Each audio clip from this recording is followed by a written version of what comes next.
Start பண்ணலாம் madam. இன்னைக்கு கிளாஸ்ல வந்துட்டு சாப்டர் 3ல இருந்து பேலன்ஸ் எல்லா செக்ஷன்ஸுமே பார்த்துடலாம். போக்சோ ஆக்டோடது. சார் ஸ்லைட் சேஞ்ச் பண்றீங்களா?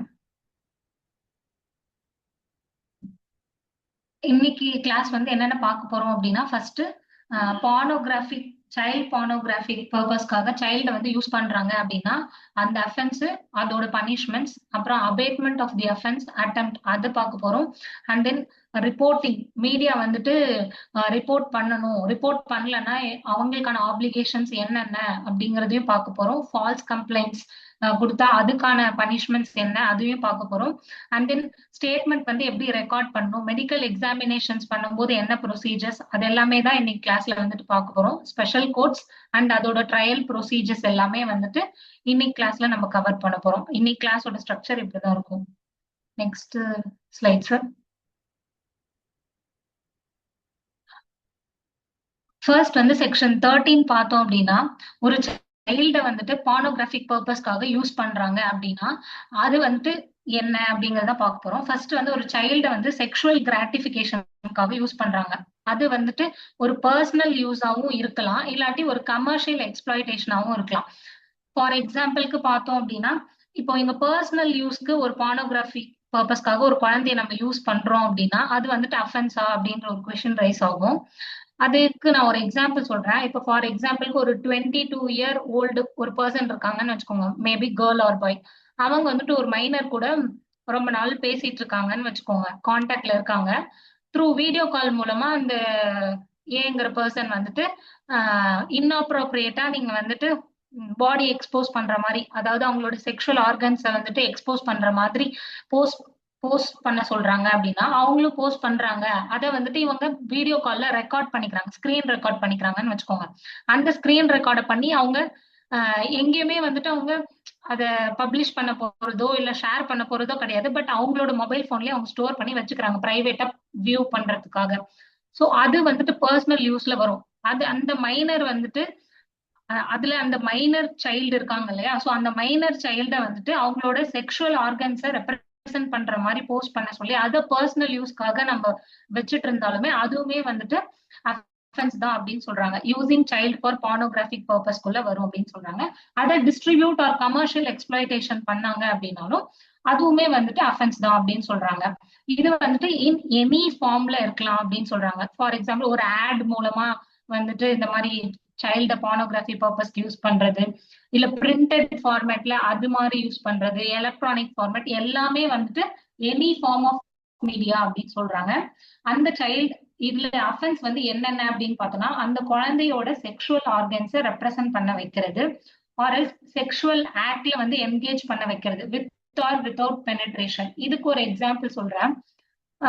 இப்போ ஒரு ஆட் மாதிரி, ஒரு ஆடோ இல்ல ஒரு ஷோ மாதிரி வைக்கிறாங்க. அதுல வந்துட்டு ரெண்டு மைனர்ஸ் வந்துட்டு, ஒரு பாய் மைனர் ஒரு ஃபீமேல் மைனர், ரெண்டு பேரையும் வந்துட்டு அடல்ட் ரொமான்டிக் சீன்ஸ்ல வந்துட்டு அவங்கள எக்ஸ்போஸ் பண்ற மாதிரி பண்றாங்க அப்படின்னா அது வித் ஆர் வித்தவுட் பெனிட்ரேஷனுக்குள்ளதான் வரும். அதுல வந்துட்டு அவங்க செக்ஷுவல் ஆக்ட்ல என்கேஜ் பண்றாங்க சைல்ட. இதுவுமே வந்துட்டு சைல்ட பார்னோகிராஃபிக் பர்பஸ்க்காக யூஸ் பண்றதுக்குள்ளாரதான் இந்த அஃபென்ஸுமே வரும் அப்படின்னு சொல்றாங்க.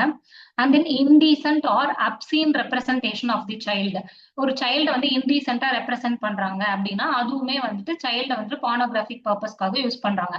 இதுல நீங்க நோட் பண்ண வேண்டியது என்னன்னா, பர்சனல் யூஸ்மே வந்துட்டு இங்க அஃபென்ஸ் தான் அப்படின்னு சொல்றாங்க. ஓகேங்களா? இது வந்துட்டு எனி ஃபார்ம் ஆஃப் மீடியா, அவங்க வந்துட்டு பிரிண்டட் ஃபார்மேட்ல இருந்தாலும் சரி, இன்டர்நெட் மூலமா இல்ல அட்வர்டைஸ்மெண்ட் இல்ல ப்ரோக்ராம்ஸ் ஏதாவது டெலிகாஸ்ட் பண்றாங்க டெலிவிஷன்ஸ்ல அப்படின்னா இது எல்லாமே வந்துட்டு ஒரு செக்ஷுவல் கிராட்டிபிகேஷனுக்காக ஒரு குழந்தைய வந்துட்டு பார்னோகிராஃபிக் பர்பஸ்க்கு யூஸ் பண்றாங்க அப்படின்னா இட் இஸ் அஃபென்ஸ் அப்படின்னு சொல்றாங்க. Next slide sir. அந்த மாதிரி குழந்தைகளை வந்துட்டு சைல்ட் பார்னோகிராஃபில இன்வால்வ் பண்றவங்களுக்கு என்ன பனிஷ்மெண்ட் அப்படின்னு பார்த்தோம் அப்படின்னா, ஃபர்ஸ்ட் கன்விக்ஷன்ல அவங்களுக்கு punishment imprisonment not less than 5 years plus fine. அதே சப்சிக்வெண்டா மறுபடியும் பண்றாங்க அப்படின்னா not less then 7 years and fine அப்படின்னு சொல்றாங்க. அண்ட் தென் இப்போ வந்துட்டு இப்போ பார்னோகிராஃபி பர்பஸ்க்காக அந்த குழந்தைய யூஸ் பண்ணும்போது செக்ஷன் 3 ஆர் 5 ஆர் 7 ஆர் 9 இந்த 4 செக்ஷன்ஸ்ல அஃபென்ஸ் கமிட் பண்றாங்க. இது 4 நம்ம என்னன்னு பார்த்தோம் யாருக்காவது ஏதாவது ஞாபகம் இருந்தா நீங்க சொல்லுங்க. செக்ஷன் 3, 5, 7, 9 லாஸ்ட் கிளாஸ்ல தான் பார்த்தோம். Okay, alright. செக்ஷன் 3 வந்துட்டு penetrative sexual assault, aggravated penetrative sexual assault, sexual harassment, இந்த 4 செக்ஷன்ஸ் ஒரு குழந்தைய பார்னோகிராஃபிக் பர்பஸ்க்காக யூஸ் பண்ணும்போது இந்த மாதிரி அஃபென்ஸை வந்து கமிட் பண்றாங்க அப்படின்னா அவங்களுக்கு வந்துட்டு என்ன பனிஷ்மெண்ட் சொல்றாங்க அப்படின்னா இந்த 5 இயர்ஸ் பிளஸ் அடிஷனலா இந்த அஃபென்ஸ் கமிட் பண்ணதுக்கான பனிஷ்மெண்ட்டையும் சேர்த்து வந்து அவங்க இம்ப்ரிசன்மெண்ட் வந்து அவங்க அனுபவிக்கணும் அப்படின்னு சொல்றாங்க.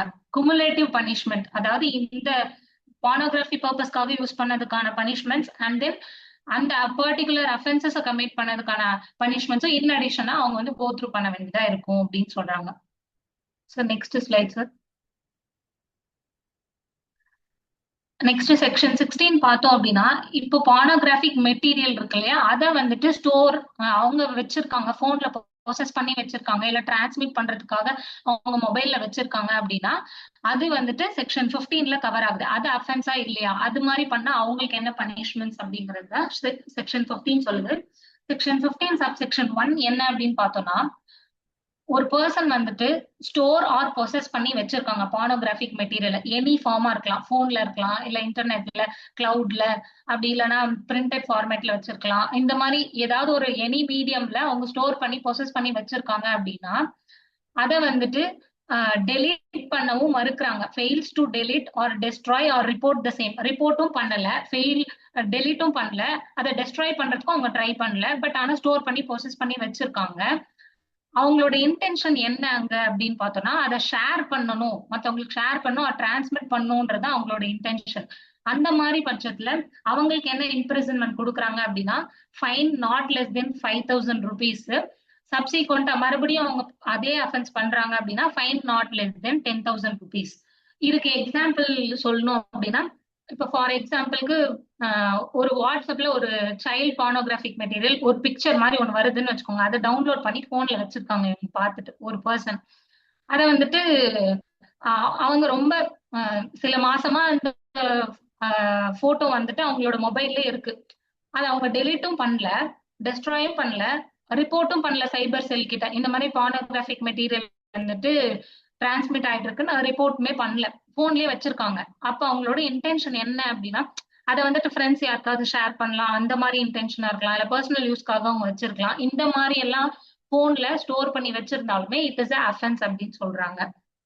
சப்செக்ஷன் 2 பார்த்தோம் அப்படின்னா அதேதான், ஸ்டோர் ஆர் ப்ரொசஸ் பண்ணி வச்சிருக்காங்க. எதுக்காக அப்படின்னா for transmitting or displaying or propagating or distributing, இந்த மாதிரி விஷயம் பண்றதுக்காக அந்த பார்னோகிராஃபிக் மெட்டீரியலை வந்துட்டு வச்சிருக்காங்க ஸ்டோர் பண்ணி ப்ரொசஸ் பண்ணி அப்படின்னா அவங்களுக்கு என்ன பனிஷ்மெண்ட்னா அப் டு 3 years வரைக்கும் imprisonment or fine or both அப்படின்னு சொல்றாங்க.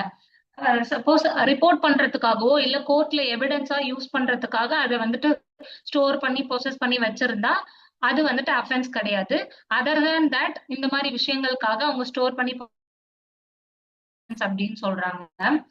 இதுக்கு எக்ஸாம்பிள் சொல்லணும்னா இப்போ ஒரு பர்சன் வந்துட்டு பார்னோகிராஃபிக் மெட்டீரியல் நிறைய பார்னோகிராஃபிக் மெட்டீரியல்ஸை டவுன்லோட் பண்ணி ஒரு ஃபைலா வச்சிருக்காங்க, அதை கிளவுட்ல அப்லோட் பண்ணி குரூப் சாட்ஸ் வச்சு கமெண்ட்ஸ் எல்லாம் பண்றது, இந்த மாதிரி எல்லாம் பண்ணுவாங்களே, அதெல்லாம் டிஸ்ட்ரிபியூட்டிங் சைல்டு பார்னோகிராஃபி அந்த அஃபென்ஸ் கீழே வரும். சோ அந்த மாதிரி விஷயங்கள்லாம் பண்ணாங்க அப்படின்னா அதுவுமே வந்துட்டு அஃபென்ஸ் தான் அப்படின்னு சொல்றாங்க. சப்செக்ஷன் 3 பார்த்தோம் அப்படின்னா கமர்ஷியல் பர்பஸ்க்காக அந்த பார்னோகிராஃபிக் மெட்டீரியலை யூட்டிலைஸ் பண்றாங்க அப்படின்னா அது வந்துட்டு அஃபென்ஸ் அப்படின்னு சொல்றாங்க. இதுக்கு எக்ஸாம்பிள் பார்த்தோம் அப்படின்னா இப்போ சிம்பிளாவே எடுத்துக்கிட்டோம்னா ஒரு பார்னோகிராஃபிக் மெட்டீரியல் வச்சுட்டு இதை செல் பண்ணா 200 rupees 300 ஃபீஸ்க்காக அப்படியே நம்ம வந்து செல் பண்றது, இல்ல ஒரு டார்க் வெப் மாதிரி கிரியேட் பண்ணி அதுல வந்துட்டு இந்த மாதிரி பார்னோகிராஃபிக் மெட்டீரியல்ஸ் எல்லாம் சப்ஸ்கிரிப்ஷன் மூலமா கொடுக்கறது, இந்த மாதிரிலாம் நிறைய அஃபென்ஸ் வந்து நீங்க கேள்விப்பட்டிருப்பீங்க. இது எல்லாமே வந்துட்டு கமர்ஷியல் பர்பஸ் கீழே அந்த பார்னோகிராஃபிக் மெட்டீரியலை ஸ்டோர் பண்ணிக்கிற மாதிரி அந்த அஃபென்ஸ் கீழே வரும் அப்படின்னு சொல்றாங்க. கமர்ஷியல் பர்பஸ்க்கு யூஸ் பண்ணும்போது ஃபர்ஸ்ட் கன்விக்ஷன்ல அவங்களுக்கு இம்ப்ரிசன்மெண்ட் 3 to 5 years வரைக்கும் பிளஸ் மேண்டேட்டரி ஃபைன். சப்சீக்வெண்டா மறுபடியும் கமர்ஷியல் பர்பஸ்க்காக மறுபடியும் அதே பார்னோகிராஃபிக் மெட்டீரியல்ல ஸ்டோர் பண்ணி ப்ரோசஸ் பண்ணி வச்சிருந்தாங்க அப்படின்னா அது வந்துட்டு imprisonment not less than 5 years, may extend to 7 years plus fine அப்படின்னு சொல்றாங்க. இதுதான் வந்துட்டு பார்னோகிராஃபிக் மெட்டீரியல் ரிலேட்டடான செக்ஷன்ஸ். நெக்ஸ்ட் சாப்டர் வந்து abetment or attempt to commit and offence பத்தி பார்க்கலாம். Next slide sir. செக்ஷன் 16 வந்து அபெட்மெண்ட் ஆஃப் அஃபென்ஸ் அப்படின்னு சொல்றாங்க. அபெட்மெண்ட்னா உங்களுக்கே தெரியும், பட் இந்த பர்டிகுலர் செக்ஷன்ல என்ன சொல்லியிருக்காங்க அப்படின்னா 3 ingredients வந்து நீங்க ஞாபகம் வச்சுக்கணும். ஃபர்ஸ்ட் வந்து இன்ஸ்டிகேட்ஸ். ஒரு பர்சனை வந்துட்டு அந்த அஃபென்ஸ் பண்றதுக்கு இன்ஸ்டிகேட் பண்றாங்க, ஆர் எல்ஸ் கான்ஸ்பயர் பண்றாங்க அப்படின்னா, ஆர் இன்டென்ஷனலி எய்ட் ஹெல்ப் பண்றாங்க அப்படின்னா, இந்த 3 விஷயமே வந்துட்டு அபெட்மெண்ட் அப்படின்ற ஒரு டெஃபினேஷனுக்குள்ள அடங்கும். ஃபர்ஸ்ட் வந்து இன்ஸ்டிகேட்ஸ் பார்ப்போம். எக்ஸ்பிளனேஷன் 1ல என்ன சொல்லியிருப்பாங்க அப்படின்னா, willful misrepresentation or concealment of material facts. சொல்ல வேண்டிய ஒரு விஷயத்த சொல்லாம டிஸ்க்ளோஸ் பண்ணி வில்ஃபுல்லா மிஸ்ரெப்ரசன்ட் பண்றாங்க அப்படின்னா அது வந்து இன்ஸ்டிகேஷனோட டெஃபினேஷனுக்குள்ள வந்துரும். இதுக்கு ஒரு எக்ஸாம்பிள் பார்த்தோம் அப்படின்னா, இப்போ ஃபார் எக்ஸாம்பிளுக்கு ஒரு ஹாஸ்டல் இருக்குன்னு வச்சுக்கோங்களேன். அந்த ஹாஸ்டலோட வார்டன் இருக்காங்க.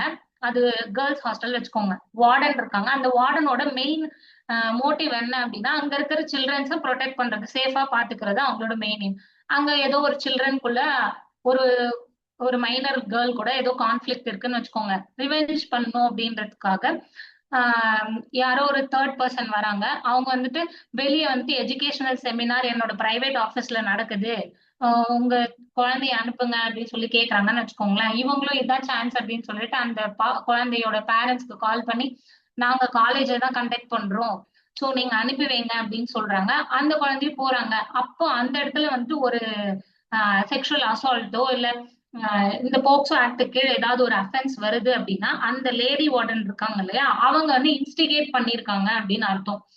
ஏன் அப்படின்னா அவங்க வில்ஃபுல்லா மிஸ்ரெப்ரசன்ட் பண்ணிருக்காங்க. பேரண்ட்ஸ்க்கு கால் பண்ணி அந்த மாதிரி ஒரு செமினாரோ இல்ல எஜுகேஷன் செமினார் எதுவுமே நடக்கவே இல்லை, பட் நடக்குதுன்னு சொல்லி அவங்க மிஸ்ரெப்ரசன்ட் பண்ணிருக்காங்க. And then concealment of material facts which is bound to disclose. அவங்க சொல்ல வேண்டிய விஷயத்த மறைச்சு அவங்க வந்துட்டு தவறா கன்வே பண்ணி அவங்கள அனுப்பி வச்சிருக்காங்க இல்லையா. ஸோ இன்ஸ்டிகேஷன், அவங்க டைரக்டா அஃபென்ஸ்ல இன்வால்வ் ஆகலைனாலும் இன்ஸ்டிகேட் பண்ணாங்க அப்படின்னா அதுவுமே அபெட்மெண்டோட அஃபென்ஸ்குள்ள வரும் அப்படின்னு சொல்றாங்க. செகண்ட் வந்து கான்ஸ்பிரசி.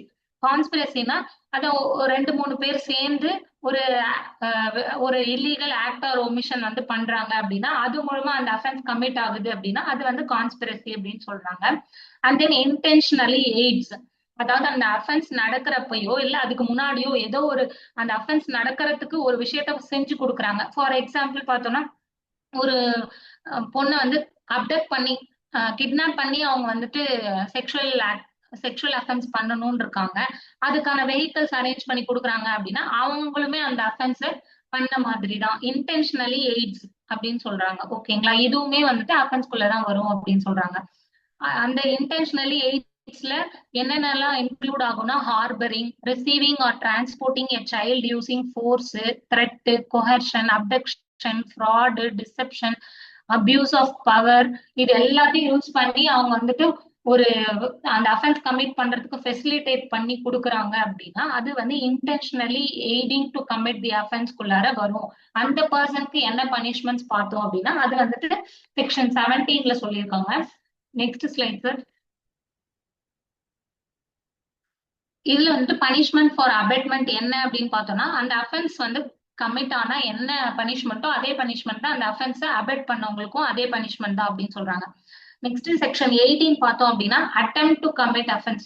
இந்த கீழே அட்டெம்ப்ட் பண்றாங்க அஃபென்ஸ் கமிட் பண்றதுக்கு அப்படின்னா அவங்களுக்கு என்ன பனிஷ்மெண்ட் அப்படின்னு பார்த்தோம்னா, அந்த அஃபென்ஸ் இருக்கு இல்லையா, அந்த அஃபென்ஸ்ல 1/2 of the punishment with imprisonment for a term which may extend to 1/2 of the life imprisonment அப்படின்னு சொல்றாங்க.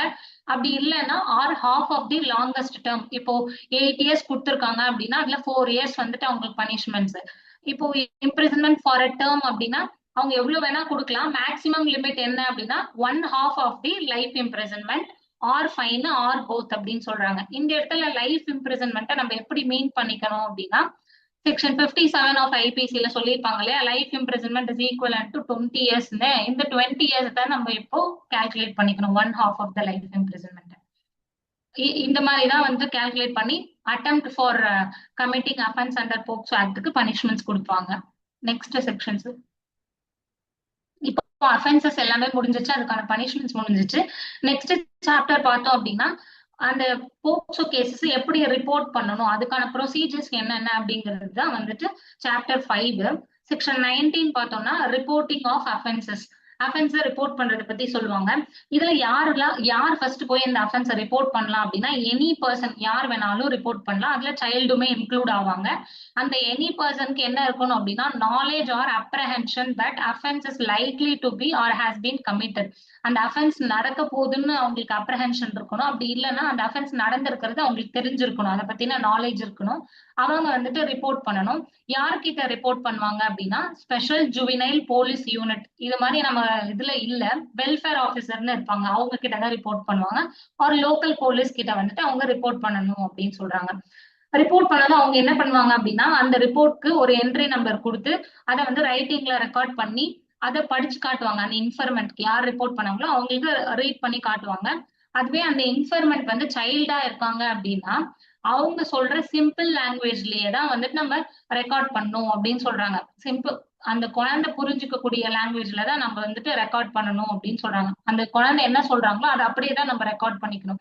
நம்ம அடிஷனல் வேர்ட்ஸோ இல்ல அந்த மாதிரி வேர்ட்ஸ் எல்லாம் ஆல்டர் பண்ணிலாம் நம்ம போடக்கூடாது அப்படின்னு சொல்றாங்க. இஃப் சப்போஸ் அந்த லாங்குவேஜ் வந்து குழந்தைக்கு புரியல அப்படின்னா ஒரு டிரான்ஸ்லேட்டரோ இல்ல இன்டர்பிரிட்டரோ அவங்களுக்கு வந்துட்டு அப்பாயிண்ட் பண்ணி நம்ம அந்த இதை வந்து ரெக்கார்ட் பண்ணணும், ரிப்போர்ட் பண்ணணும் அப்படின்னு சொல்றாங்க. இப்போ ஃபார் எக்ஸாம்பிளுக்கு ஒரு கண்ணு தெரியாத பிசிக்கலி சேலஞ்சு அந்த மாதிரி எல்லாம் இருக்காங்க இல்லையா, அவங்களுக்கு வந்து ஒரு ஸ்பெஷல் எஜுகேட்டர் இருப்பாங்க அவங்களோட பர்டிகுலர் இதுக்கு. அந்த மாதிரி பர்சன்ஸை வச்சுதான் வந்துட்டு நம்ம ரெக்கார்ட் பண்ணணும் அப்படின்னு சொல்றாங்க. ஃபார் எக்ஸாம்பிள், சாரி, இப்போ குட் ஃபெய்த்ல வந்துட்டு ஒரு பர்சன் வந்துட்டு குடுக்குறாங்க, ரிப்போர்ட் பண்றாங்க, இந்த மாதிரி ஒரு அஃபென்ஸ் நடக்குது அப்படின்னு சொல்லிட்டு ரிப்போர்ட் பண்றாங்க அப்படின்னா, ஆனா ஆக்சுவலி அங்க நடக்கல அப்படின்னா அவங்க மேல வந்துட்டு ஒரு சிவில் ஆர் கிரிமினல் லைபிலிட்டி வந்துட்டு இருக்கக்கூடாது அப்படின்னு சொல்றாங்க, குட் ஃபெய்த்ல அவங்க பண்ணியிருந்தா. Sir next slide sir. And then இப்போ வந்துட்டு நெக்ஸ்ட் என்ன சொல்றாங்கன்னா ஸ்பெஷல் ஜுவனைல் போலீஸ் யூனிட் ஒரு லோக்கல் போலீஸ் இருக்காங்க இல்லையா, அவங்க வந்துட்டு வித்தின் 24 ஹவர்ஸ்க்குள்ள அந்த சைல்டுக்கு தேவையான கேர் அண்ட் ப்ரொடெக்ஷன் வந்து தேவைப்பட்டுச்சு அப்படின்னா இமீடியட்டா அதை வந்து அரேஞ்ச் பண்ணி கொடுக்கணும் அப்படின்னு சொல்றாங்க. ஃபார் எக்ஸாம்பிள் மெடிக்கல் ட்ரீட்மெண்ட்டோ இல்ல ஷெல்டர் ஹோம்ஸ்க்கு வந்துட்டு கூட்டிட்டு போறதோ இல்ல ஹாஸ்பிட்டல்ஸ் கூட்டிட்டு போறதோ அந்த மாதிரி விஷயங்கள்லாம் வித்தின் 24 ஹவர்ஸ் ஆஃப் ரிப்போர்ட்டிங்குள்ள பண்ணணும் அப்படின்னு சொல்றாங்க. அண்ட் தென் வித்தின் 24 ஹவர்ஸ்க்குள்ள சைல்டு வெல்ஃபேர் கமிட்டிக்கு வந்துட்டு அவங்களோட ரிப்போர்ட்டை வந்துட்டு ஃபார்வர்ட் பண்ணிடணும். அந்த அந்த கேர் அண்ட் ப்ரொடெக்ஷனுக்காக அவங்க என்ன ஸ்டெப்ஸ் எடுத்திருக்காங்க, இப்ப ஷெல்டர் ஹோம்க்கு அனுப்பியிருக்காங்களா இல்ல மெடிக்கல் ரீஹாபிலிட்டேஷனுக்கு அனுப்பியிருக்காங்களா, அந்த ஸ்டெப்ஸையும் வந்துட்டு அவங்க சைல்டு வெல்ஃபேர் கமிட்டிக்கும் ஸ்பெஷல் கோர்ட்க்கும் ரிப்போர்ட் பண்ணணும் வித்தின் 24 ஹவர்ஸ்க்குள்ள அப்படின்னு சொல்றாங்க. Sir next slide sir. Section 20 and 21 வந்துட்டு என்ன சொல்லுவாங்க அப்படின்னா மீடியா இருக்காங்க இல்லையா, செக்ஷன் 20ல வந்துட்டு மீடியா அண்ட் இன்ஸ்டிடியூஷனல் டியூட்டி பத்தி சொல்லியிருப்பாங்க. இப்போ அவங்களுக்கு ஒரு நியூஸ் வருது, அதை வந்துட்டு அவங்க ப்ராப்பரா ரிப்போர்ட் பண்ணல அப்படின்னா அதுக்கான பனிஷ்மெண்ட்ஸும் அவங்களோட ஆப்ளிகேஷன்ஸை பத்தி பேசுறது தான் செக்ஷன் 20. இப்போ மீடியால வந்துட்டு ஒரு மெட்டீரியல் வந்து சர்க்குலேட் ஆயிட்டு இருக்கு, ஒரு பானோகிராஃபிக் மெட்டீரியல் அப்படின்னா அதை வந்து சைபர் செல்க்கு இமீடியட்டா அவங்க வந்துட்டு ரிப்போர்ட் பண்ணணும். ஒரு special juvenile police unit local police கிட்ட வந்துட்டு அவங்க வந்துட்டு ரிப்போர்ட் பண்ணணும். அதோட அந்த ரிப்போர்ட் பண்ண வேண்டியது அவங்களோட ஆப்ளிகேஷன் சொல்றதுதான் செக்ஷன் 20 அப்படின்னு சொல்றாங்க. அதுல மீடியா மட்டும் வர மாட்டாங்க, hotels, lodge, hospital, club, studio, photographic facilities, எந்த எந்த இன்ஸ்டிடியூஷனா வேணா இருக்கலாம். அந்த இன்ஸ்டிடியூஷன்ல இப்போ ஒரு செக்ஷுவலி எக்ஸ்பிளிசிட் சைல்டோட மெட்டீரியல் வந்துட்டு ஸ்ப்ரெட் ஆயிட்டு இருக்கு அப்படின்னா அதை வந்துட்டு ரிப்போர்ட் பண்ணணும் அப்படின்னு சொல்றது செக்ஷன் 20 அப்படின்னு சொல்றாங்க. செக்ஷன் 21 வந்து என்ன அப்படின்னா ஃபெயிலியர் டு ரிப்போர்ட். அப்படி ரிப்போர்ட் பண்ணாம அவங்க அதை ரெஃப்யூஸ் பண்றாங்க அப்படின்னா அவங்களுக்கு வந்து imprisonment up to 6 months or fine or both. இதுவே ஒரு இன்ஸ்டிடியூஷனோ ஒரு கம்பெனியோ வந்துட்டு ரிப்போர்ட் பண்ணாம இருக்காங்க, ஃபார் எக்ஸாம்பிளுக்கு ஒரு எஜுகேஷனல் இன்ஸ்டிடியூஷன், அங்க வந்து ஒரு செக்ஷுவல் அஃபென்ஸ் நடக்குது மைனருக்கு அப்படின்னா அவங்க ரிப்போர்ட் பண்ணாம இருக்காங்க அப்படின்னா அவங்களுக்கு வந்து imprisonment up to 1 year plus fine அப்படின்னு சொல்றாங்க. இதுவே வந்துட்டு ஃபெயிலியர் டு, ஒரு சைல்டு விக்டிம்க்கு வந்து இது அப்ளை ஆகாது அப்படின்னு சொல்றாங்க. அந்த சைல்டு விக்டிம் வந்துட்டு போய் ரிப்போர்ட் பண்ணல அப்படின்னா அவங்கள வந்துட்டு இங்க நம்ம ரிப்போர்ட் பண்ணலன்னு சொல்லிட்டு அவங்கள வந்து சார்ஜ் பண்ண முடியாது இந்த செக்ஷன் கீழே அப்படின்னு சொல்றாங்க. So next sir. செக்ஷன் 22 வந்து எதை பத்தி பேசும் அப்படின்னா ஃபால்ஸ் கம்ப்ளைண்ட் கொடுக்குறாங்க. இந்த ஆக்ட்ல இருக்கிற அஃபென்சஸ் வச்சு ஃபால்ஸ் கம்ப்ளைண்ட் கொடுக்குறாங்க அப்படின்னா அவங்களோட பனிஷ்மெண்ட்ஸ் பத்தி சொல்றதுதான் வந்துட்டு செக்ஷன் 22. இதுக்கு வந்துட்டு நீங்க இந்த கேஸ் கூட எடுத்துக்கலாம். பிராக்டிக்கலா நீங்களே பார்த்திருப்பீங்க. அந்த கேரளா இன்சிடென்ட் இருந்துச்சுல, ஒரு அடல்ட் மேல வந்துட்டு ஃபேக்கா வீடியோல போட்டிருந்தாங்க, என்ன செக்ஷுவல் அசால்ட் பண்ணிட்டாங்க அப்படின்னு சொல்லி வீடியோ எல்லாம் ஸ்ப்ரெட் ஆகி சூசைட் பண்ணிக்கிட்டாங்க இல்லையா. அப்புறம் ஃபால்ஸ் கம்ப்ளைண்ட் கொடுத்துருக்காங்க அப்படின்னு சொல்லிட்டு அவங்கள அரெஸ்ட் கூட பண்ணிட்டாங்க. சோ அந்த மாதிரி எல்லாம் நீங்க அந்த எக்ஸாம்பிள் நீங்க இங்க எடுத்துக்கலாம். False information or false complaint கொடுக்குறாங்க under section 3579. Sexual penetrative sexual assault, aggravated penetrative sexual assault, sexual assault, sexual harassment, இந்த 4 செக்ஷன்ஸ் கீழே ஃபால்ஸ் கம்ப்ளைண்ட் கொடுக்குறாங்க. அவங்களோட இன்டென்ஷன் எதுவா இருக்குன்னா அந்த பர்சனை ஹியூமிலியேட் பண்றதுக்காகவோ இல்ல டிஃபேம் பண்றதுக்காகவோ இந்த மாதிரி விஷயத்துக்காக அவங்க பண்றாங்க அப்படின்னா அவங்களுக்கு வந்து 6 months வரைக்கும் imprisonment or fine or both அப்படின்னு சொல்றாங்க. அதுவே ஒரு அடல்ட் வந்து making false complaint against the child to victimise them. Once again,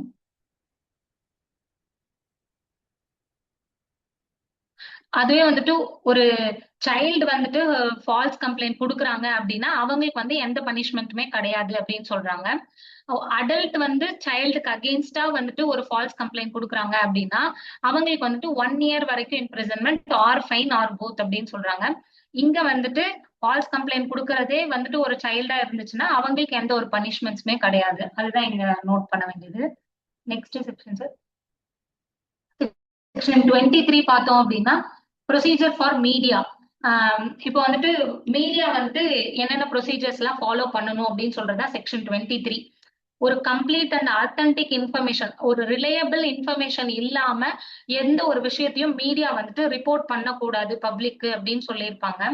ஏன் அப்படின்னா அவங்களோட ரெப்புடேஷன் அண்ட் பிரைவசியே வந்துட்டு மொத்தமா அஃபெக்ட் ஆயிடும் இல்லையா. So complete and authentic information இல்லாம ரிப்போர்ட் பண்ணக்கூடாது அப்படின்னு சொல்லியிருப்பாங்க. அண்ட் தென் அந்த சைல்டோட ஐடென்டிட்டியை வந்துட்டு நம்ம டிஸ்க்ளோஸ் பண்ணக்கூடாது அப்படின்னு சொல்லியிருப்பாங்க. சைல்டோட name, address, photo, family, school, neighbourhood, அவங்களை ஐடென்டிஃபை பண்ற மாதிரி எந்த ஒரு விஷயத்தையுமே வந்துட்டு மீடியா வந்துட்டு ரிப்போர்ட் பண்ணக்கூடாது அப்படின்னு சொல்லியிருப்பாங்க. And then if special court வந்து பர்மிட் பண்றாங்கன்னா அந்த சர்டன் கேசஸ்ல வந்துட்டு அவங்க வந்துட்டு ரிவீல் பண்ணலாம் அப்படின்னு சொல்லியிருப்பாங்க. இது வந்து எதுக்காக அப்படின்னா இப்போ ஃபார் எக்ஸாம்பிள் பார்த்தோன்னா ஒரு இடத்துல செக்ஷுவல் அஃபென்ஸ் நடந்திருக்குன்ட்டு தெரியுது, பட் ஆனா அந்த குழந்தைய காணோம்னு வச்சுக்கோங்களேன். அந்த குழந்தைய எப்படி நம்ம கண்டுபிடிக்க முடியும்? அதை பத்தி நம்ம வெளியே சொன்னா மட்டும்தானே அந்த குழந்தைய கண்டுபிடிக்க முடியும். இந்த மாதிரி அவங்க காணோம் அப்படின்னு சொல்லிட்டு. சோ அந்த மாதிரி சுச்சுவேஷன்ஸ்ல எல்லாம் கோர்ட்டே வந்து பெர்மிட் பண்ணும். நீங்க வந்துட்டு இந்த சைல்டோட ஐடென்டிட்டியை டிஸ்க்ளோஸ் பண்ணுங்க அப்படின்னு. அந்த பர்டிகுலர் கேசஸ்ல எல்லாம் வந்துட்டு மீடியா வந்துட்டு அவங்க அந்த சைல்டோட ஐடென்டிட்டியை டிஸ்க்ளோஸ் பண்ணலாம் அப்படின்னு சொல்லியிருப்பாங்க. இந்த பர்டிகுலர் செக்ஷன்ஸை வந்துட்டு கான்ட்ராவென்ட் பண்ணாங்க அப்படின்னா அந்த மீடியாவோட ஓனரும் அதை பப்ளிஷ் பண்ணவங்க எல்லாருமே வந்துட்டு ஜாயிண்ட்லி அண்ட் செவரலி லயபிள் அப்படின்னு சொல்றாங்க. அவங்களுக்கு பனிஷ்மெண்ட் வந்து 6 months to 1 year வரைக்கும் இம்ப்ரிசன்மெண்ட் கொடுப்பாங்க ஆர் ஃபைன் ஆர் போத். இதுதான் மீடியாவோட ஆப்ளிகேஷன்ஸ். நெக்ஸ்ட் பார்த்தோம் அப்படின்னா எப்படி ஸ்டேட்மெண்ட்டை ரெக்கார்ட் பண்றது அப்படிங்கறத பத்தி சொல்லியிருக்கோம் நெக்ஸ்ட் சாப்டர். செக்ஷன் 24 பார்த்தோம் அப்படின்னா recording of the statement of child. ஒரு சைல்டோட ஸ்டேட்மெண்ட்டை எப்படி ரெக்கார்ட் பண்றதுங்கிறத பத்தி பேசியிருக்கோம். என்ன அப்படின்னா எங்க நம்ம ரெக்கார்ட் பண்ணணும் அப்படின்னா அந்த சைல்டோட ரெசிடென்ஸ்ல ரெக்கார்ட் பண்ணணும். அப்படி இல்லை அவங்களுக்கு ரெசிடென்ஸ்ல தான் அந்த அஃபென்ஸே நடந்திருக்கு, இப்ப வீட்டுக்குள்ளேயே நடந்திருக்கு அப்படின்ற பட்சத்துல என்ன பண்ணுவாங்க அப்படின்னா அந்த குழந்தைக்கு எங்க விருப்பம் இருக்கோ அந்த இடத்துல வந்துட்டு நம்ம போய் ரெக்கார்ட் பண்ணணும் அப்படின்னு சொல்லியிருப்பாங்க. அண்ட் தென் யார் வந்து ரெக்கார்ட் பண்ணணும் அப்படின்னா கேர்ள் சைல்டா இருந்தா உமன் போலீஸ் ஆஃபீஸர் தான் வந்துட்டு போய் ரெக்கார்ட் பண்ணணும் அப்படின்னு சொல்றாங்க. Not below the sub inspector rank அப்படின்னு சொல்றாங்க. அதுவும் யூனிஃபார்ம்ல போயிட்டு அவங்க அதை ரெக்கார்ட் பண்ணக்கூடாது அந்த ஸ்டேட்மெண்ட்ல அப்படின்னு சொல்லியிருப்பாங்க. அண்ட் தென் போலீஸ் வந்து என்ஷூர் பண்ணிக்கணும் என்ன அப்படின்னா அக்யூஸ்ட் வந்து இந்த ஸ்டேட்மெண்ட் ரெக்கார்ட் பண்ணும் போதோ இல்ல இன்வெஸ்டிகேஷன் பீரியட்லயோ வந்துட்டு அந்த சைல்டு கூட கான்டாக்ட்ல இருக்கக்கூடாது. எந்த ஒரு விஷயத்திலயும் எந்த ஒரு பாயிண்ட்லயுமே அவங்க கான்டாக்ட்ல வரக்கூடாது அப்படின்றத போலீஸ் வந்து என்ஷூர் பண்ணிக்கணும் அப்படின்னு சொல்றாங்க. அதே மாதிரி சைல்டை வந்துட்டு போலீஸ் ஸ்டேஷன்ல டீடைன் பண்ணி வச்சுக்க கூடாது அப்படின்னு சொல்லியிருப்பாங்க நைட் நைட் டைம்ல. அதுவுமே வந்துட்டு இந்த ஸ்டேட்மெண்ட் ரெக்கார்டிங்ல வரும். அண்ட் தென் போலீஸ் ஆஃபீஸர் வந்து ஆல்சோ அவங்களும் என்ஷூர் பண்ணிக்கணும் சைல்டோட ஐடென்டிட்டி வந்துட்டு வெளியே டிஸ்க்ளோஸ் ஆகாத மாதிரி அவங்களும் பாத்துக்கணும் அப்படின்னு சொல்லியிருப்பாங்க. இது வந்துட்டு போலீஸ் எப்படி ஸ்டேட்மெண்ட் ரெக்கார்ட் பண்ணணும் அப்படின்றது செக்ஷன் 24. செக்ஷன் 25 பார்த்தோம் அப்படின்னா மேஜிஸ்ட்ரேட் ரெக்கார்ட் பண்றதை பத்தி பேசுறது செக்ஷன் 25. செக்ஷன் 25ல என்ன சொல்லியிருப்பாங்க அப்படின்னா, ஒரு சைல்டு வந்து என்ன சொல்றாங்களோ அதை அதை அப்படியே வந்துட்டு அந்த மெஜிஸ்ட்ரேட் வந்து ரெக்கார்ட் பண்ணிக்கணும் அப்படின்னு சொல்றாங்க. செக்ஷன் 164ல தானே ஸ்டேட்மெண்ட் எடுப்பாங்க, 164 ஆஃப் சிஆர்பிசி. அதுல வந்துட்டு அக்யூஸ்டோட அட்வொகேட் வந்து பிரசன்ஸ் ஆயிருக்கலாம் ஸ்டேட்மெண்ட் எடுக்கும்போது அப்படின்னு சொல்லியிருப்பாங்க. அந்த பர்டிகுலர் ப்ரொவிஷன் வந்து இங்க அப்ளை ஆகாது அப்படின்னு சொல்லியிருப்பாங்க. அட்வொகேட்லாம் need not to be present, அவங்க வந்து தேவையில்லை அப்படின்னு சொல்லியிருப்பாங்க செக்ஷன் 25ல. இது வந்து மெஜிஸ்ட்ரேட் வந்து ரெக்கார்ட் பண்றது. அண்ட் தென் பார்த்தோம் அப்படின்னா செக்ஷன் 26ல ரெக்கார்டிங் ரிலேட்டடான அடிஷ்னல் ப்ரொவிஷன்ஸ் பத்தி சொல்லியிருப்பாங்க. என்ன அப்படின்னா, அந்த ஸ்டேட்மெண்ட் எடுக்கும் போது அந்த குழந்தையோட பேரண்ட்ஸோட முன்னிலையில எடுக்கலாம். அரேஸ் அந்த பேரண்ட் அந்த குழந்தை வந்துட்டு யாரை ட்ரஸ்ட் பண்ணதோ அந்த பர்சன்ஸோட முன்னிலையிலயும் அவங்க வந்துட்டு ரெக்கார்ட் பண்ணலாம் அப்படின்னு சொல்றாங்க. டிரான்ஸ்லேட்டரோ இல்லை இன்டர்பிரிட்டரோ நெசசரின்னா அவங்க அவங்களையும் அப்பாயிண்ட் பண்ணி அது மூலமா ரெக்கார்ட் பண்ணிக்கலாம் அப்படின்னு சொல்றாங்க. டிசேபிள்டு சில்ட்ரன் அப்படின்னா ஸ்பெஷல் எஜுகேட்டர்ஸோ இல்லை எக்ஸ்பர்ட்ஸையோ வச்சு நம்ம வந்து அந்த ஸ்டேட்மெண்ட் ரெக்கார்ட் பண்ணலாம் அப்படின்னு சொல்றாங்க. இது எல்லாமே வந்துட்டு மெஜிஸ்ட்ரேட் ரெக்கார்ட் பண்றதை பத்தி பேசியிருக்கோம். அண்ட் தென் அந்த ஸ்டேட்மெண்ட் ரெக்கார்ட் பண்றாங்களே அது வந்துட்டு ஆடியோ வீடியோ எலக்ட்ரானிக் ரெக்கார்டிங்காவும் இருக்கணும் அப்படின்னு சொல்லிட்டு சொல்லியிருப்பாங்க. இதுல வந்துட்டு நான் இது பர்டிகுலர் கேள்விப்பட்ட ஒரு விஷயம் சொல்றேன். இங்க அண்டர்ஸ்டாண்டபிள் லாங்குவேஜ், அதாவது குழந்தை என்ன சொல்லியிருக்கோ அதை சிம்பிளா அண்டர்ஸ்டாண்டபிள் லாங்குவேஜ்ல அப்படியே கன்வே பண்ணணும்னு சொல்றதுதான் இங்க சொல்லியிருப்பாங்க. இதுக்கு என்ன அப்படின்னா, ஒரு ஒரு குழந்தை இருப்பாங்க, அவங்க கிட்ட வந்துட்டு அவங்களுக்கு ரெசிடென்ஸ்குள்ளேயே தான் அந்த அஃபென்ஸ் நடந்திருக்கு, செக்ஷுவல் அசால்ட் நடந்திருக்கு. அந்த ரெசிடென்ஸ்குள்ளேயே அப்பாவே வந்துட்டு அந்த மைனர் கேர்ள அப்படி பண்ணியிருக்காரு. அந்த குழந்தை சொல்லுது, என்னம்மா ஆச்சு உனக்கு, அப்பா என்னம்மா பண்ணாரு அப்படின்னா, அப்பா வந்து என் மேல பாத்ரூம் பண்ணிட்டாரு அப்படின்னு சொல்லிட்டு சொல்லியிருப்பாங்க. இது வந்துட்டு அந்த இது என்ன அப்படின்னா, இது அப்படியே வந்துட்டு அந்த மெஜிஸ்ட்ரேட் ரெக்கார்ட் பண்ணணும் அப்படின்னு சொல்றாங்க. அந்த சைல்டுக்கு புரியக்கூடிய லாங்குவேஜ்ல இருக்கு இல்லையா, அந்த சிம்பிள் லாங்குவேஜ்ல அதை அப்படியே வந்து நம்ம ரெக்கார்ட் பண்ணணும் அப்படின்னு சொல்றதுக்காக நான் இந்த ஒரு விஷயத்த சொன்னேன். இது ஆக்சுவலி அது கேள்விப்பட்ட உடனே ரொம்ப வெக்ஸ் ஆன மாதிரி ஆயிடுச்சு. அந்த குழந்தைக்கு புரியவே இல்லை, என்ன நடக்குதுன்னே தெரியல. பட் ஆனா அவங்க சொல்லும் போது அது பாருங்களேன், வீட்டு உள்ளேயே இந்த மாதிரி விஷயங்கள்லாம் நடந்துச்சுன்னா எங்கதான் போறதோ தெரியல. சோ இது எதுக்காக நான் சொன்னேன் அப்படின்னா, அந்த சைல்டு சொல்லக்கூடிய லாங்குவேஜ் அதை அப்படியே நம்ம வந்துட்டு ரெக்கார்ட் பண்ணணும், போலீஸா இருந்தாலும் சரி மேஜிஸ்ட்ரேட்டா இருந்தாலும் சரி. அதுக்காக தான் நான் இந்த விஷயத்த உங்களுக்கு ஷேர் பண்ணேன்.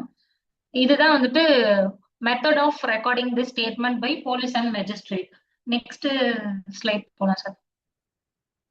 நெக்ஸ்ட் வந்துட்டு சைல்டு மெடிக்கல் எக்ஸாமினேஷன் பண்ணுவாங்க இல்லையா, அஃபென்ஸ் கமிட் ஆயிருக்கா இல்லையாங்கிறது அதை பத்தி பேசுறதுதான் வந்துட்டு செக்ஷன் 27. செக்ஷன் 27ல என்ன சொல்லியிருப்பாங்க அப்படின்னா, எஃப்ஐஆர் ரெஜிஸ்டர் ஆயிருக்கோ இல்லையோ நம்ம வந்துட்டு மெடிக்கல் எக்ஸாமினேஷன் கண்டக்ட் பண்ணலாம் அப்படின்னு சொல்லியிருப்பாங்க. ஃபீமேல் சைல்டா இருந்தா உமன் டாக்டர் தான் மேண்டேட்டரியா வந்துட்டு அந்த மெடிக்கல் எக்ஸாமினேஷனை பண்ணணும் அப்படின்னு சொல்லியிருப்பாங்க. இன் பிரசன்ஸ் ஆஃப் பேரண்ட்ஸோட பிரசன்ஸ்ல பண்ணலாம், ஒரு ட்ரஸ்டட் இண்டிவிஜுவலோட பிரசன்ஸ்ல வந்துட்டு மெடிக்கல் எக்ஸாமினேஷன் பண்ணலாம் அப்படின்னு சொன்னாங்க.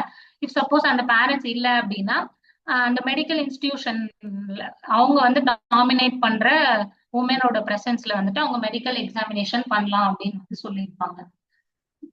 நெக்ஸ்ட் இது ரிலேட்டடான லேண்ட்மார்க் கேஸ்லாம் பார்த்தோம் அப்படின்னா, ஸ்டேட் ஆஃப் கர்நாடகா வெர்சஸ் ஸ்ரீவண்ணா. இதுல என்ன சொல்லியிருப்பாங்க அப்படின்னா, ஸ்டேட்மெண்ட் ரெக்கார்ட் பண்ணும்போது கூட சைல்டு ஃப்ரெண்ட்லி ப்ரொசீஜர்ஸ் தான் வந்துட்டு இருக்கணும் அப்படின்னு சொல்றாங்க. அப்பதான் அந்த குழந்தையோட ட்ராமாவை வந்து நம்ம மினிமைஸ் பண்ண முடியும், இல்லைன்னா அது இன்னுமே வந்து பயத்தை தான் ஏற்படுத்தும் அப்படின்னு சொல்றாங்க. சைல்டு ஃப்ரெண்ட்லி ப்ரொசீஜர்ஸ்னா, இப்போ ஃபார் எக்ஸாம்பிள் ஒரு 7 இயர் ஓல்டு குழந்தைக்கு இந்த மாதிரி நடந்திருக்கு அப்படின்னா, அவங்களோட அட்மாஸ்பியரே வந்துட்டு அவங்கள ஃப்ரெண்ட்லியா மேக் பண்ற மாதிரி இருக்கணும்.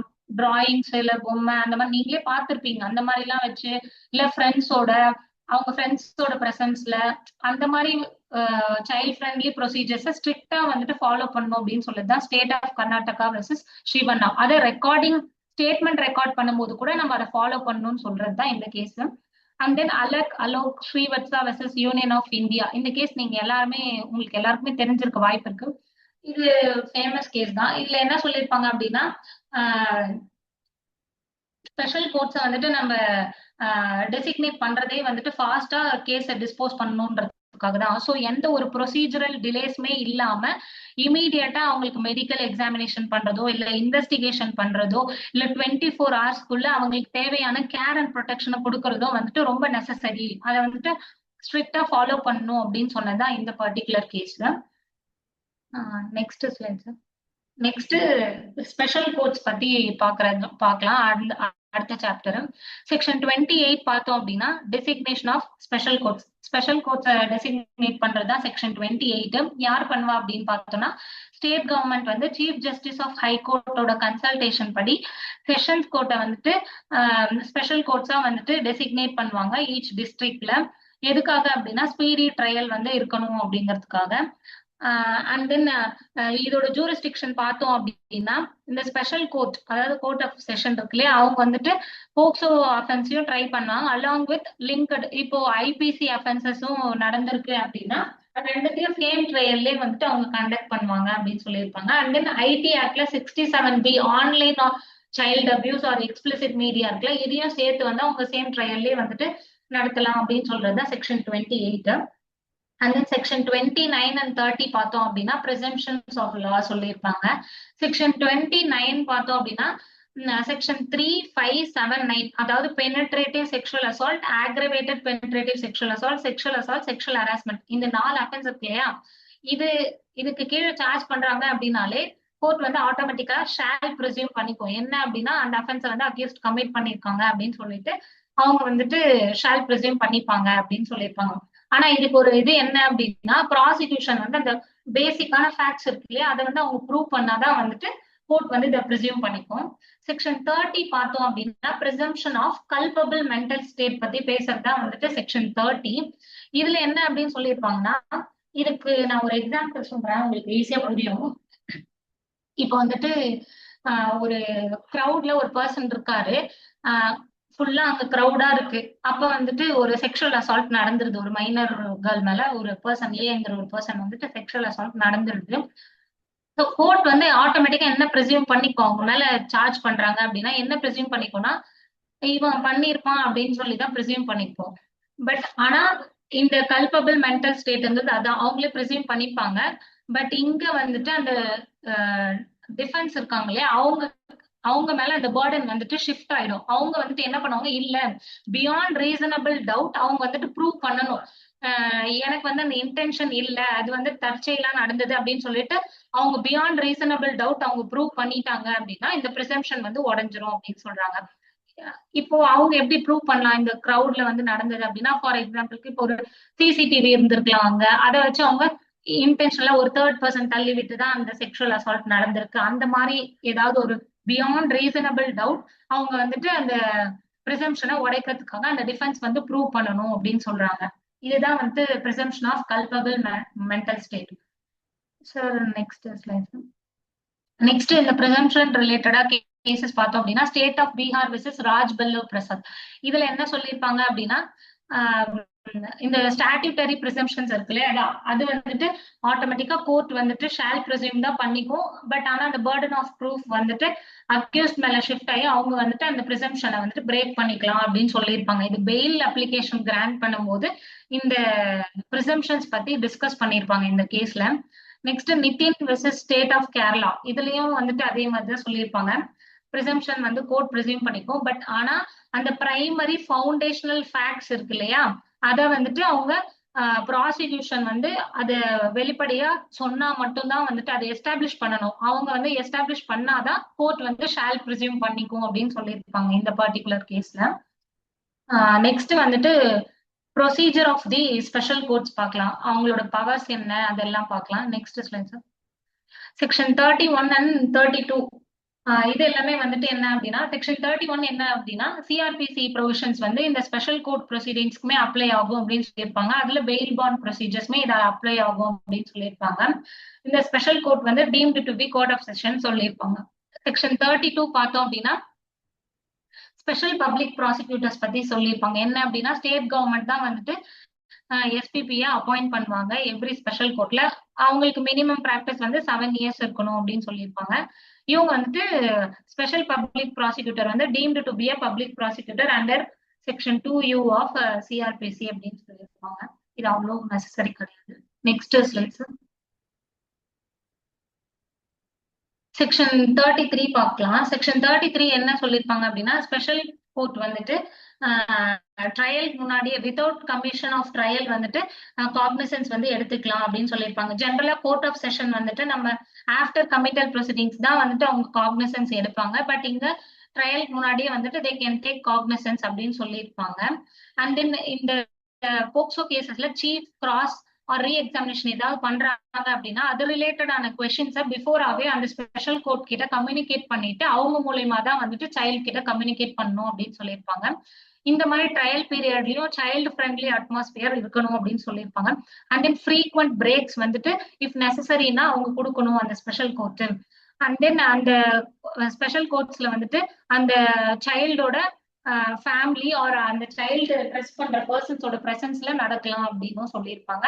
அண்ட் தென் அந்த சைல்டு இருக்காங்களே அந்த சைல்டு கிட்ட அக்ரெசிவான கொஸ்டின்ஸோ இல்ல அவங்களோட கேரக்டரை அசாசினேட் பண்ணக்கூடிய கொஸ்டின்ஸோ வந்துட்டு கேட்கக்கூடாது. அதெல்லாம் ஸ்ட்ரிக்ட்லி ப்ராஹிபிட்டட். அவங்களோட டிக்னிட்டியை ப்ரொடெக்ட் பண்ற மாதிரி தான் இருக்கணும் அந்த கொஸ்டின்ஸ் எல்லாமே அப்படின்னு சொல்லியிருப்பாங்க. அண்ட் தென் அந்த ட்ரையல் ப்ரொசீடிங்ஸ்ல வந்துட்டு அந்த சைல்டோட ஐடென்டிட்டியை வந்து டிஸ்க்ளோஸ் பண்ணக்கூடாது. பட் ஆனா அந்த சைல்டோட இன்ட்ரெஸ்ட்காக கோர்ட் பர்மிட் பண்ணா சர்டன் கேசஸ்ல அவங்க டிஸ்க்ளோஸ் பண்ணலாம்னு சொல்லியிருப்பாங்க. அண்ட் தென் கோர்ட் வந்துட்டு காம்பன்சேஷன் ஆர்டர்ஸையும் வந்துட்டு அவங்க பாஸ் பண்ணலாம். அந்த காம்பன்சேஷன் வந்து எதுக்காக யூட்டிலைஸ் பண்ணிப்பாங்க அப்படின்னா அந்த குழந்தையோட பிசிக்கல் அண்ட் மென்டல் டிராமாவை வந்துட்டு பழைய நிலைமைக்கு கொண்டு வரதுக்கோ இல்ல ரீஹாபிலிட்டேஷனுக்காகவோ வந்துட்டு அவங்க யூட்டிலைஸ் பண்ணிக்கலாம் அப்படின்னு சொல்றாங்க. In addition to the punishments. Next section 34 பார்த்தோம் அப்படின்னா இஃப் சப்போஸ் அந்த அக்யூஸ்டே வந்துட்டு இங்க சைல்டா இருக்காங்க, ரெண்டு பேரும் மைனரா இருக்காங்கன்னா அந்த அக்யூஸ்ட வந்துட்டு ஜுவனைல் ஜஸ்டிஸ் ஆக்ட்ல தான் வந்துட்டு டீல் பண்ணுவாங்க. அந்த அக்யூஸ்டோட ஏஜை வந்துட்டு எப்படி டிட்டர்மைன் பண்ணுவாங்க, அவங்க மைனர் தானா அப்படின்னு பார்த்தோம்னா அத வந்துட்டு ஆசிபிகேஷன் டெஸ்ட் அப்படின்னு ஒண்ணு இருக்கும். அந்த போனை வந்துட்டு போன்ல இருந்து அந்த டெஸ்ட் எடுப்பாங்க. அது பேஸ் பண்ணி தான் அந்த அக்யூஸ்ட் வந்து மைனரா இல்லையா அப்படிங்கறத டிட்டர்மைன் பண்ணுவாங்க ஏஜ் கண்டுபிடிக்கிறதுக்காக. அந்த ஸ்பெஷல் கோர்ட் வந்துட்டு அந்த டெஸ்ட் மூலமா ஐடென்டிஃபை பண்ணி ஆர்டர் பாஸ் பண்ணிட்டாங்க. லேட்டரா வந்துட்டு தெரிய வருது அவங்களோட ஏஜ் வந்து கரெக்ட் இல்ல, தப்பு அப்படின்னு சொல்லிட்டு அந்த ஏஜ் இன்அக்யூரேட் அப்படிங்கிறதுக்காக மட்டுமே வந்துட்டு அந்த ஆர்டர் நாட் வேலிட்னு சொல்லிட முடியாது அப்படின்னும் இந்த செக்ஷன்ல சொல்லிருப்பாங்க.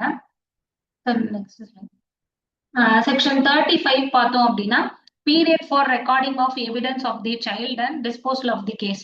இப்போ 30 days from the taking of cognizance அவங்க வந்து எவிடன்ஸை ரெக்கார்ட் பண்ணியிருக்கணும் அப்படின்னு சொல்றாங்க.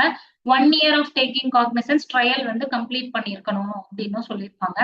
அண்ட் தென் செக்ஷன் 36 பார்த்தோம் அப்படின்னா இந்த டெஸ்டிஃபை பண்றாங்க இல்லையா அந்த சைல்ட, அப்ப வந்துட்டு அவங்க அக்யூஸ்ட பாக்குற மாதிரி இருக்கக்கூடாது.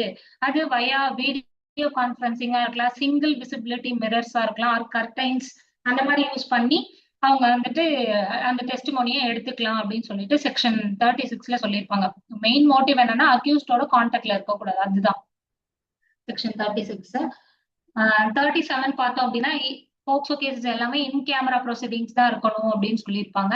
அண்ட் தென் செக்ஷன் 38 பார்த்தோம் அப்படின்னா அசிஸ்டன்ஸ் தேவைப்பட்டாங்க அப்படின்னா interpreter, translator, special educator or expert தேவைப்பட்டாங்க அப்படின்னா ஸ்பெஷல் கோர்ட் வந்து பர்மிட் பண்ணலாம் அப்படின்னு சொல்லியிருப்பாங்க. அது வந்துட்டு செக்ஷன் 38. செக்ஷன் 39ல இருந்து பார்த்தோம்னா இது எல்லாமே வந்துட்டு மிஸ்லேனியஸ் ப்ரொவிஷன்ஸ் தான். செக்ஷன் 39 பார்த்தோம்னா எக்ஸ்பர்ட்டோட கைட்லைன்ஸ் வந்து எடுத்துக்கலாம் அப்படின்னு சொல்றாங்க. ட்ரையல் ஸ்டேஜ்லயோ இல்ல ப்ரீ ட்ரையல் ஸ்டேஜ்லயோ இந்த NGOs, psychologist, social workers, health professionals இவங்களெல்லாம் ஸ்டேட் கவர்மெண்ட் அப்பாயிண்ட் பண்ணி வச்சிருப்பாங்க. அவங்களோட ஹெல்ப் சைல்டுக்கு தேவைப்பட்டதுன்னா அதோட அசிஸ்டன்ஸ் அவங்க எடுத்துக்கலாம்னு சொல்றது செக்ஷன் 39. செக்ஷன் 40 பார்த்தோம் அப்படின்னா லீகல் அசிஸ்டன்ஸ் வந்துட்டு அவங்க எடுத்துக்கலாம். லீகல் சப்போஸ் அவங்களால அந்த கவுன்சில் வச்சுக்க முடியல அப்படின்னா லீகல் சர்வீஸ் அத்தாரிட்டியே வந்துட்டு பிரைவேட் கவுன்சில் வந்துட்டு அவங்க ப்ரொவைட் பண்ணுவாங்க. செக்ஷன் 40. 41 பார்த்தோம் அப்படின்னா மெடிக்கல் ட்ரீட்மெண்டோட எக்ஸம்ஷன். இது என்ன அப்படின்னா செக்ஷன் 41 இப்போ மெடிக்கல் எக்ஸாமினேஷன்லாம் டாக்டர்ஸ் பண்ணும்போது பிரைவேட் வந்துட்டு அது அஃபென்ஸ்குள்ளார வரும் இல்லையா, செக்ஷன் 13 to 3 to 13 அவங்கள ப்ரொடெக்ட் பண்ற ஒரு ப்ரொவிஷன் தான் செக்ஷன் 41. இப்போ பேரண்ட்ஸ் ஆர் கார்டியனோட கன்சர்ன்டோட ஒரு மெடிக்கல் எக்ஸாமினேஷனோ ட்ரீட்மெண்ட்டோ பண்றாங்க அப்படின்னா அவங்கள வந்துட்டு நம்ம இந்த அஃபென்ஸ்க்குள்ள சார்ஜ் பண்ண முடியாது. சோ இந்த பர்ட்டிகுலர் செக்ஷன்ஸ் வந்து அந்த medical treatment R medical examination பண்ற பர்சன்ஸ்க்கு அப்ளை ஆகாது அப்படின்னு சொல்றதுதான் செக்ஷன் 41. செக்ஷன் 42 பார்த்தோம் அப்படின்னா ஆல்டர்னேட் பனிஷ்மெண்ட். அதாவது போக்சோ ஆக்ட தவிர்த்து ஐபிசிலயும் ஐடி ஆக்ட்லயும் அந்த அஃபென்ஸ் கான்ஸ்டிடியூட் ஆகுது அப்படின்னா எதுல வந்துட்டு பனிஷ்மெண்ட் ஹையரா இருக்கோ கிரேட்டரா இருக்கோ அந்த பனிஷ்மெண்ட்ஸை வந்துட்டு அவங்களுக்கு கொடுப்பாங்க அப்படின்னு சொல்றது செக்ஷன் 42. 42A வந்துட்டு செக்ஷன் 42A வந்து எப்போ எடுத்துட்டு வந்திருப்பாங்க அப்படின்னா 2019 அமெண்ட்மெண்ட். இது என்ன அப்படின்னா in addition to the act தான் வந்துட்டு இந்த பர்டிகுலர் ஆக்ட், அதை ரீப்ளேஸ் பண்ணது கிடையாது அப்படின்னு சொல்றது செக்ஷன் 42A. அண்ட் இதுல இன்னொன்னு என்ன சொல்லியிருப்பாங்கன்னா இன்கேஸ் ஏதாவது ஒரு ஆக்ட் கூட இன்கன்சிஸ்டன்சி வந்துச்சு அப்படின்னா நம்ம போக்சோ ஆக்ட தான் வந்துட்டு ப்ரிவைல் ஆகும் அப்படின்னு சொல்றாங்க. ஏன்னா நீங்களே ஒரு ஜென்ரல் கான்செப்ட் பார்த்திருப்பீங்க, ஜென்ரல் லா வந்து ப்ரிவைல் ஆகுமா இல்ல ஸ்பெஷல் லா ப்ரிவைல் ஆகுமா அப்படின்னா இன்கன்சிஸ்டன்சி வரும்போது ஸ்பெஷல் லா தான் ப்ரிவைல் ஆகும். இது வந்து பர்டிகுலர்லி ஸ்பெஷல் லா போக்சோ ஆக்ட், ஏன்னா சில்ட்ரன்ஸ்க்காக கொண்டு வந்த ஆக்ட் இல்லையா. ஸோ இந்த பர்டிகுலர் போக்சோ ஆக்ட் தான் ப்ரிவைல் ஆகும்னு சொல்லியிருப்பாங்க செக்ஷன் 42A. செக்ஷன் 43 பார்த்தோம் அப்படின்னா பப்ளிக் அவேர்னஸ் வந்து நம்ம கிரியேட் பண்ணணும் இந்த போக்சோ ஆக்ட் ரிலேட்டடான்னு சொல்லியிருப்பாங்க. இதெல்லாம் நெசசரி கிடையாது. செக்ஷன் 44 பார்த்தோம் அப்படின்னா இந்த ஆக்டோட இம்ப்ளிமெண்டேஷனை மானிட்டர் பண்றதுக்காக national commission for protection of children ரைட்ஸும் state commission for protection of children ரைட்ஸும் கிரியேட் பண்ணியிருப்பாங்க under the commission for protection of children right act 2005 கீழே இந்த பர்டிகுலர் கமிஷன்ஸை வந்துட்டு கிரியேட் பண்ணியிருப்பாங்க. அண்ட் தென் செக்ஷன் 45 பார்த்தோன்னா power to make rules. Rules வந்துட்டு யார்கிட்ட மேக்கிங் பவர் இருக்கு அப்படின்னு பார்த்தோம்னா சென்ட்ரல் கவர்மெண்ட் கிட்ட தான். Related to deleting reporting or இந்த மாதிரி ரிலேட்டடா சென்ட்ரல் கவர்மெண்ட் கிட்ட தான் வந்துட்டு பவர்ஸ் இருக்கு ரூல் மேக்கிங். செக்ஷன் 46 பார்த்தோம்னா ரிமூவல் ஆஃப் டிஃபிகல்டிஸ். அவ்வளவுதான் இந்த போக்சோ ஆக்ட். நீங்க மெயினா இதுல ஃபோக்கஸ் பண்ண வேண்டியது அஃபென்ஸ், பனிஷ்மெண்ட்ஸ், அண்ட் தென் எப்படிலாம் நம்ம ஸ்டேட்மெண்ட்டை ரெக்கார்ட் பண்றதோட ப்ரொசீஜர்ஸ், அண்ட் தென் அதை மெஜிஸ்ட்ரேட் பண்ணா எப்படி இருக்கணும், அது எல்லாமே வந்துட்டு நீங்க நோட் பண்ண வேண்டியது. அவ்வளவுதான் போக்சோ ஆக்ட். இதுல உங்களுக்கு ஏதாவது டவுட்ஸ் இருந்தா நீங்க கேட்கலாம், இல்ல அடிஷனல் இன்ஃபர்மேஷன்ஸ் உங்களுக்கு தெரியும்னாலும் நீங்க ஷேர் பண்ணலாம். தேங்க்யூ.